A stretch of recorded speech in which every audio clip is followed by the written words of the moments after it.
જેઠ સુદ પાંચમને શનિવાર આજરોજ મારા યજમાનો વતી ખંભાળિયા જિલ્લો દેવભૂમિ દ્વારકા ના વિંજલપર ગામે વાછરા દાદાનું મંદિર આવેલું છે. ત્યાં ધ્વજારોહણનો કાર્યક્રમ છે.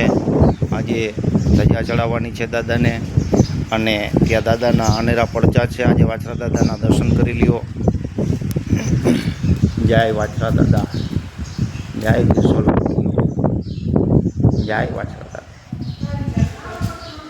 કે ધણ ધણ આવ્યું ધણ શેર અને પછી ખાંડું, એ ખાંડું તો નહીં આવ્યું ખાકરે, પણ જેના જેના દૂધડીએ દીવડા બરે.